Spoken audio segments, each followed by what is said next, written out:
بسم اللہ الرحمن الرحیم۔ محترم جناب وزیر اعلیٰ پنجاب سید محسن نقوی صاحب، دانش اسکول کے انتہائی قابل احترام اساتذہ کرام، دانش اسکول کے عظیم بچے اور بچیاں، ان کے والدین،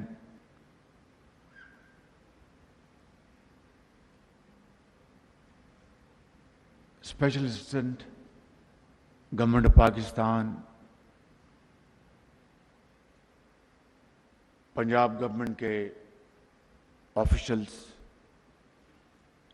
انتہائی لائق احترام صحافی بھائی، خواتین و حضرات، مہمان گرامی، السلام علیکم۔ آج بہت عرصے کے بعد مجھے دانش اسکول کے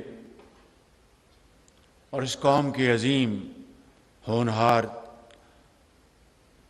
طلباء و طالبات سے ملاقات کا موقع ملا ہے، اور یہاں پہ جو بچے اور بیٹیاں تشریف لائیں اور اپنی کہانی انہوں نے خود سنائی، وہ بہت موٹیویٹنگ تھی۔ بہت میرا ایمان تازہ ہوا اور یہ جذبہ دوبارہ جواں ہوا کہ یقیناً آپ کے ہاتھ میں پاکستان کی ترقی اور خوشحالی کی چابی کنجی آپ کے ہاتھ میں ہے، اور جن مشکل ترین حالات میں آپ نے تعلیم حاصل کی اور جس طرح محنت کر کے آپ آج پورے پاکستان میں اپنی محنت اور قابلیت کے بل بوتے پر آپ نے مختلف اداروں میں مقام حاصل کیا، یہ کسی نے آپ کو تشتری پہ رکھ کے نہیں دیا، یہ آپ کے ماں باپ کی دعائیں ہیں، آپ کے جو انتہائی لائق اور انتہائی قابل احترام ٹیچرز ہیں، اور دانش اسکول کی مینجمنٹ اور گورنمنٹ آف پنجاب کی پوری سپورٹ، اس کے نتیجے میں میں سمجھتا ہوں کہ آپ نے اس ہال میں نہیں، پورے پاکستان کے کروڑوں لوگوں کا آپ نے سر فخر سے بلند کیا ہے۔ یہاں پہ ابھی ہم نے وہ تانیہ بیٹی کی بات سنی، وہ سامنے بیٹھی ہیں، ان کے دونوں والدین اس دنیا سے چلے گئے، والد بھی دنیا سے چلی گئیں اور والدہ بھی۔ اندازہ کیجئے گا کہ کس طریقے سے اس بیٹی نے اپنے آپ کو قائم رکھا۔ دانش اسکول اس بیٹی کا والد بن گیا، والد کی جگہ اور والدہ کی جگہ دانش اسکول نے اس کو مہیا کی، اور دانش اسکول کی بدولت اس بچی نے who became double orphan، بچپن میں آج اس نے ایم فل کیا ہے۔ ایم فل اندازہ کریں آپ ذرا،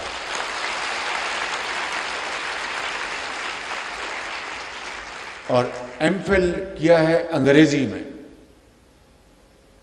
کتنی فخر کی بات ہے ہم سب کے لیے، اور میں سمجھتا ہوں کہ جب میں نے دانش اسکول بنانے کا فیصلہ کیا تھا تو شدید مخالفت ہوئی تھی، اشرافیہ نے بھرپور مخالفت کی، سرداروں نے بڑی مخالفت کی، امیروں نے بڑی مخالفت کی کہ شہباز شریف دانش اسکول کے اوپر پیسے ضائع کر رہا ہے۔ یہ ایک دانش اسکول جس قیمت میں بنے گا، اس سے 10 اسکول عام بن جائیں گے۔ تو جب ایچ این کالج بنا تھا تو اس کو تو آپ کو کیوں نہیں خیال آیا تھا؟ جب مرے کالج بن رہا تھا، گارڈن کالج بن رہا تھا، لارنس کالج بن رہا تھا، تو اس کو تو آپ کو کیوں نہیں خیال آیا؟ اب آج دانش اسکول کی بات ہو رہی ہے، اس کی بنیاد رکھی جا رہی ہے، جہاں پر اور ان بچوں کے لیے، قوم کے ان عظیم بیٹوں اور بیٹیوں کے لیے جو انتہائی ذہین ہیں، انتہائی قابل اور محنتی ہیں، ان کے اوپر ایچ این کالج کے لوہے کے دروازے بند ہیں ان کے اوپر، اس لیے وہ کسی سردار کا بیٹا نہیں ہے، کسی امیر کا بیٹا نہیں ہے۔ وہاں پر سردار اور افسران اور وزیروں اور کبیروں اور وزیر اعظم اور گورنروں اور صدور کے بیٹے جاتے ہیں، لیکن دانش اسکول ان بچوں کے اوپر مکمل طور پر، یہ ایچ این کالج اور اس طرح کے دوسرے اسکول پورے پاکستان میں بند تھے۔ تو میں نے کہا کہ مجھے ان کی مخالفت کی کوئی پرواہ نہیں، اور اللہ کا نام لیا، اور پورے جنوبی پنجاب کے دور افتادہ علاقوں میں جہاں پر ٹیلے تھے، جہاں پر ریتلی زمین تھی، کچھ نہیں تھا، وہاں پر دانش اسکول ہم نے بنائے اللہ تعالیٰ کے فضل و کرم سے۔ اور آج دیکھ لیجئے گا کہ کتنی ایک اعتماد کے ساتھ یہ بیٹیاں یہاں پر بات کر رہی تھیں۔ وہ جو بچی جو اب پیکجز میں ہیں، اس بیٹی کا کیا نام، اس کی مقدس۔ اب دیکھیے کہ ان کی 4 بہنیں ہیں، اور ان کی والدہ اس دنیا میں نہیں ہے، انجینئر بن گئی۔ ابھی مجھے ایک بچہ یہاں ملا، مجھے اس نے ہاتھ ملایا، اس کا نام ہے کیپٹن سعید، وہ فوج میں ہے۔ تو مجھے آپ بتائیے کہ یہ دانش اسکول بنا کر میں نے کوئی گناہ کیا؟ میں سمجھتا ہوں کہ میرا بس چلے تو پورے پاکستان میں ہزاروں دانش اسکول بنا کر اس قوم کو ہم عظیم بنائیں گے۔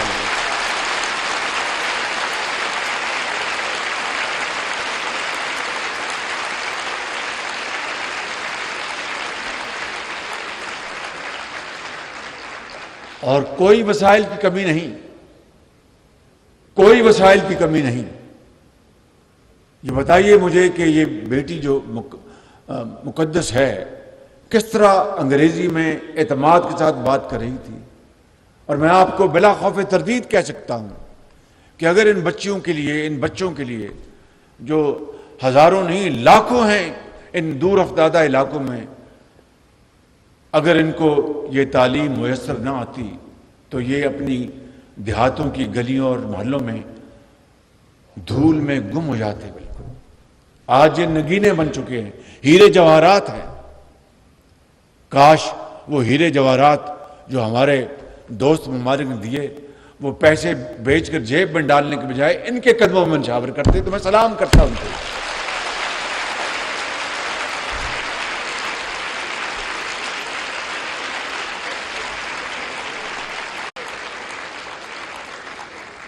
کاش وہ 50 ارب روپیہ 190 ملین پاؤنڈ وہ فراڈ کے ذریعے سپریم کورٹ کے اکاؤنٹ میں جمع نہ ہوتا، اور وہ پاکستان کے خزانے میں آتا، اور اس سے پورے ملک میں دانش اسکول بنائے جاتے، تو میں اس حکومت کو سلام کرتا کہ انہوں نے اس قوم کے لیے بہت بڑا کام کیا ہے۔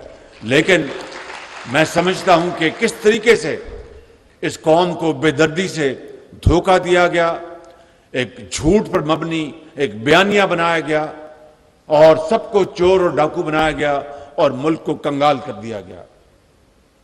لیکن پریشانی کی کوئی بات نہیں۔ اب اس بچی کے لیے جو تانیہ بیٹی ہے، اور یہ بچہ جی انعام اللہ، اب مجھے کیا پتا تھا کہ 10-15 سال بعد یہ بچہ ڈاکٹر بن جائے گا، اور ویٹری یونیورسٹی میں عزت کے ساتھ، وقار کے ساتھ رزق حلال کمائے گا۔ اور یہ ایک انعام کی کہانی نہیں، یہ دانش اسکولوں اور سینٹرز آف ایکسلنس 50,000 بچے جو ہیں اور بیٹیاں اس قوم کی اس تعلیم سے مستفید ہو رہی ہیں۔ اور میں سمجھتا ہوں کہ اس کے لیے ہمیں جتنی بھی ہم کوشش کریں وہ کم ہوگی، کیونکہ تعلیم کے بغیر کوئی قوم ترقی نہیں کر سکتی۔ ابھی میں نے 4 دن پہلے میری بات ہوئی میرے بھائی جو صدر ہیں یو اے کے محمد بن زائد صاحب سے، اور میں نے ان کا شکریہ ادا کیا کہ آپ نے ہمیں اس مشکل وقت میں آپ نے ہمیں بچایا، اور $1 ارب کا آپ نے اسٹیٹ بینک میں پیسہ جمع کرایا، اور اس طرح ہمارا IMF کا پروگرام بنا سعودی عربیہ کی مدد سے اور چین کی مدد سے۔ آپ مجھے بتائیں کہ ٹھیک ہے ان کے پاس تیل ہے اور اللہ ان کو مبارک کرے اور دے ان کو، لیکن کیا یہ دانش اسکول کے عظیم اسکالرز یہ کسی بھی اثاثے سے کم ہیں؟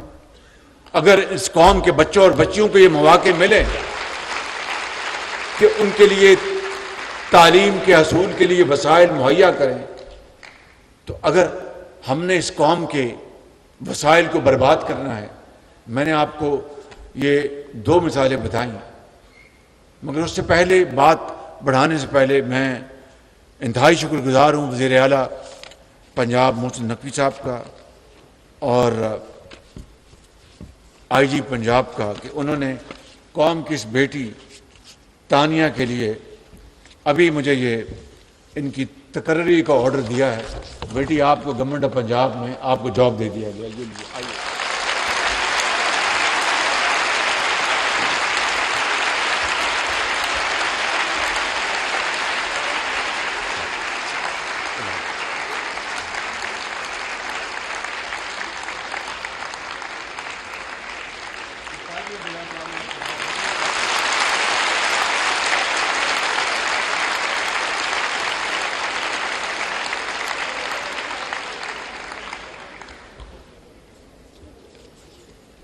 نہ والد ہیں نہ والدہ، اور کس طرح زندگی کے اندھے تھپیڑوں کا اس عظیم قوم کی بچی نے مقابلہ کیا ہے، اور انگلش میں اس بچی نے MPhil کیا ہے، اور ان کو میں وزیر اعلیٰ پنجاب کا تہ دل سے آپ کا بے حد شکریہ ادا کرتا ہوں کہ آپ نے یعنی مجھے بھی آپ نے کئی میل پیچھے چھوڑ کے اور محسن نقوی سپیڈ سے آپ نے کام کیا ہے۔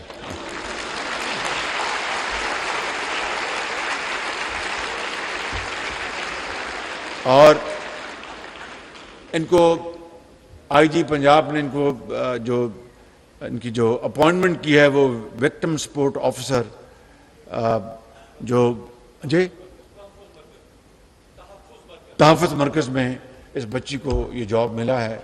دیکھیے میں آپ سے یہ کہنا چاہتا ہوں کہ اگر ہم نے اپنے پاؤں پہ کھڑا ہونا ہے تو سب سے پہلے مجھے اور پھر اشرافیہ کو اور ہر حکومت کے وہ سیاستدانوں کو، بیوروکریٹس کو، اس ملک کے وہ لوگ جن کو اللہ تعالیٰ نے بے پناہ دولت سے مالا مال کیا ہے، یہ ہماری ذمہ داری ہے کہ ہم آج وقت کی نزاکت کا ہم اندازہ لگائیں، پاکستان کے جو حالات ہیں ان کا پورا احساس کریں، اور یہ جو کامیاب ایک کہانی ہے دانش اسکولوں کی، اس کو پورے پنجاب میں نہیں پورے پاکستان میں ہر جگہ دانش اسکول بنے ہوں۔ اگر ایچن کالج کے لوہے کے دروازے آپ کا راستہ روک رہے ہیں تو دانش اسکول پورے پاکستان میں آپ کے دروازے کھول رہے ہیں۔ اس کے لیے وسائل کی کوئی کمی نہیں، صرف کمی ہے تو ول ٹو ڈو۔ اور میں آپ کو آج اپنے رب کو گواہ بنا کر کہتا ہوں انشاءاللہ کہ اگر اللہ تعالیٰ نے ہمیں اگلے الیکشن میں موقع دیا تو نواز شریف کی قیادت میں اللہ تعالیٰ کے فضل و کرم سے پورے پاکستان میں دانش اسکولوں کا ایک جال بچھا دوں گا انشاءاللہ۔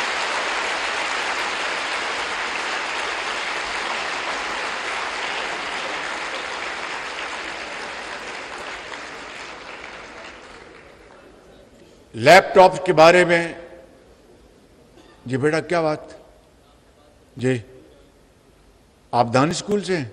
دو بھائی مائک دو بیٹا، وہیں سے بات کر لیں بیٹا، مائک دے دو مائک۔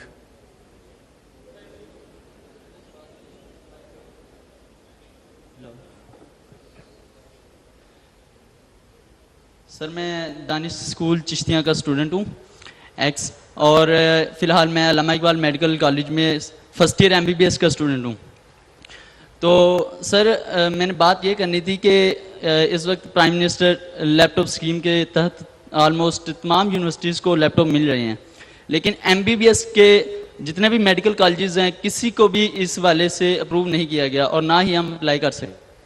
تو سر آپ جانتے ہیں کہ ایم بی بی ایس جیسے کہ پاکستان کی ٹاپ ڈگریز میں آتی ہے اور دنیا بھر میں اس کو اچھا جانا جاتا ہے، تو ہم آپ سے یہ درخواست کرتے ہیں کہ ہمارے لیے بھی لیپ ٹاپ کی اسکیم جو ہے. بہت شکریہ جی، مہربانی. یہ بڑا جائز آپ کی بات ہے. میں وزیر اعلیٰ پنجاب محسن نقوی صاحب کی خدمت میں گزارش کروں گا کہ آپ لیپ ٹاپس کی اسکیم پنجاب میں اس کا دوبارہ اجرا شروع کر دیں. یہ آپ کی بہت بڑی کنٹریبیوشن ہوگی. بہت مہربانی. اور اسی بجٹ میں جو آپ کا 4 ماہ کا بجٹ ہے اس میں کوئی پروویژننگ کریں اور ان بچوں کو، اور صرف میرٹ پہ جس طرح ہم ماضی میں دیتے رہے، آپ کا رتبہ بلند ہوگا. ان بچوں کو دیکھیے کووڈ میں کیا ہوا.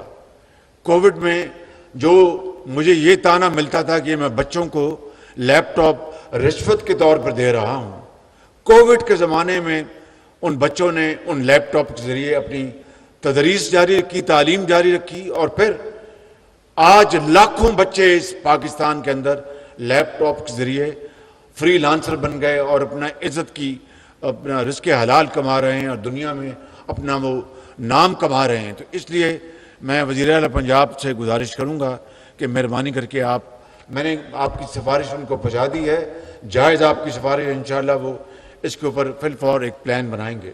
میں واپس آتا ہوں اپنی بات کے اوپر کہ دیکھیں الزام تراشیاں،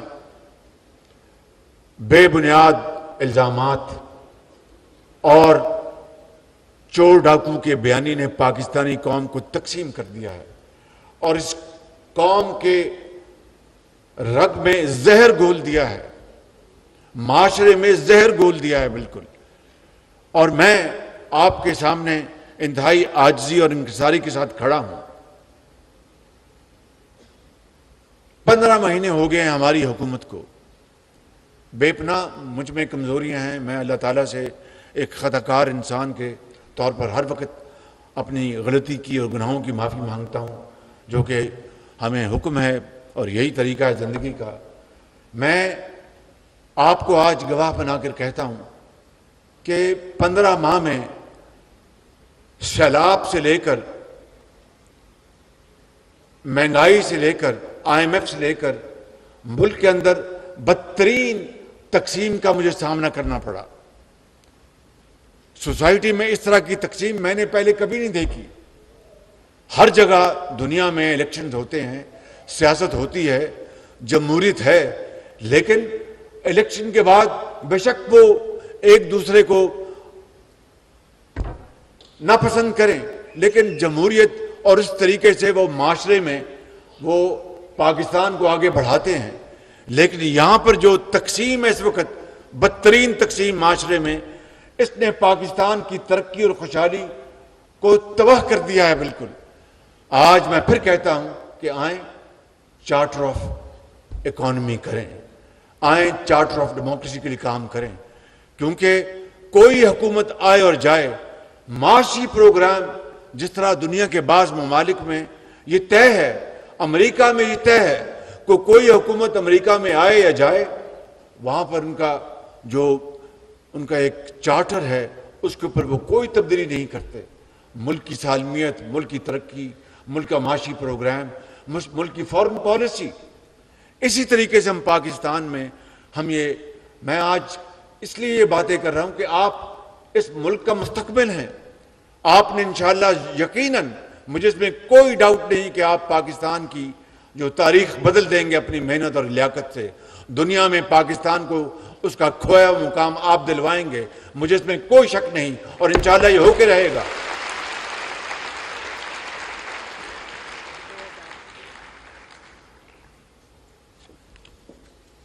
تو اس لیے چارٹر آف اکانومی، یہ صحافی محترم بھائی میرے سامنے بیٹھے ہیں، اس کے اوپر بات کریں، قوم کو اس کے اوپر لے کے آئیں. اب دیکھیے کہ میں جانتا ہوں کہ کس طرح IMF کے ساتھ ہم نے منتیں کر کے یہ پروگرام کیا ہے. لوگ کہتے تھے کہ بعض لوگ کہتے تھے جناب پاکستان IMF کا پروگرام نہ بھی ہوا تو پاکستان ڈیفالٹ نہیں کرے گا. خدا کرتا کہ ایسا نہ ہوتا, لیکن ڈیفالٹ اگر نہ بھی کرتا تو IMF کے پروگرام کے بغیر وہ ہماری ایک مجبوری بن گیا تھا.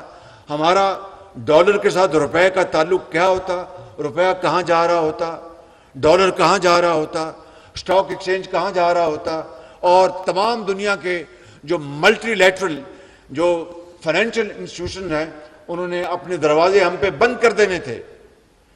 آلریڈی پہلے ہی جو امپورٹس ہماری ہیں انڈسٹری اور صنعت اور زراعت کے لیے, اس میں ہم نے اس کو کم کیا ہوتا تھا تاکہ ڈالر بچائیں. اگر IMF کے ساتھ پروگرام نہ ہوتا تو ہمیں امپورٹس اور کم کرنی پڑتی ڈالر بچانے کے لیے.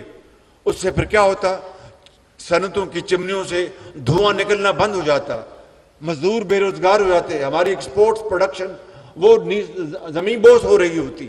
ایک عجیب نیا ایک بحران پیدا ہونا تھا جس کا کوئی اندازہ نہیں کر سکتا. اور سب سے بڑھ کر مجیب الرحمان شامی نے قیامت تک مجھے کہنا تھا کہ شہباز شریف کے دور میں ڈیفالٹ ہوا. نیازی صاحب نے قیامت تک مجھے کہنا تھا کہ شہباز شریف کے دور میں ڈیفالٹ ہوا. جب میں اس دنیا میں سے چلے جاتا تو میری قبر پہ کتبہ لگتا کہ جناب تمہارے دور میں ڈیفالٹ ہوا. تو یہ ڈیفالٹ اگر خدا نہ خواستہ ہوتا تو یہ 15 مہینے کا نتیجہ تھا نہیں, یہ 75 سال کا قصہ ہے. یہ 75 سال کا قصہ ہے جس میں پولیٹیکل اور ملٹری ڈکٹیٹرشپ سب نے اس میں حصہ ڈالا. اور اشرافیہ کا سب سے بڑی ذمہ داری اشرافیہ کی ہے. تو میں یہ کہنا چاہتا ہوں کہ آج ہمیں ہوش کے ناخن لینے چاہیے. اللہ تعالیٰ کا بے پایاں فضل و کرم ہے کہ IMF کا پروگرام ہو گیا, ڈیفالٹ کا خطرہ ختم ہو گیا. لیکن اب ہمیں, اور میں اس کو بریدنگ سپیس کہتا ہوں, بریدر ہے یہ, بریدر یعنی سانس لینے کا موقع ملا ہے. اب ہمیں اس کو کنورٹ کرنا ہے ایک بہت بڑی اپرچونٹی میں. وہ تبھی ہوگا کہ ایک ویژن کہ ہم نے اپنی صنعت کو کس طرح آگے لے کے جانا ہے, ہم نے اپنی زراعت کو کس طرح آگے لے کے جانا ہے, ہم نے ان ڈاکٹرز کو. اب دیکھیے اس قوم کی یہ عظیم بیٹی MPhil کر لیا دانش اسکول اور پھر یونیورسٹی میں گئیں, MPhil کر لیے انگلش میں, جاب نہیں مل رہی اس کو. آج اگر یہ پروگرام نہ ہوتا تو نہ جانے زندگی کے اندھے تھپیڑے اس کا مقدر ہوتے. اور یہ کوئی, میں سمجھتا ہوں کہ کوئی فیور کی بات نہیں, یہ کوئی احسان نہیں, اس کا حق تھا. اشرافیہ کے بچے اور بیٹیاں وہ تو دنیا کی بہترین یونیورسٹیوں میں نارتھ امریکہ میں اور جنوبی فرانس میں پڑھ سکتے ہیں. اشرافیہ مجھ سمیت یہ سیاستدان اور بڑے بڑے عہدوں پر, بڑی بات سنیں ذرا غور سے پلیز, بڑے بڑے عہدوں کے اوپر جو موجود ہیں وہ حکومت کے خرچے کے اوپر اپنے بچوں اور بچوں کا علاج باہر کرا سکتے ہیں. مگر غریب کے بچے کو جعلی دوائی ملے اور وہ ہسپتال میں دم توڑ جائے دوائی اور علاج کے بغیر, یہ قائد کا پاکستان نہ تھا نہ ہے.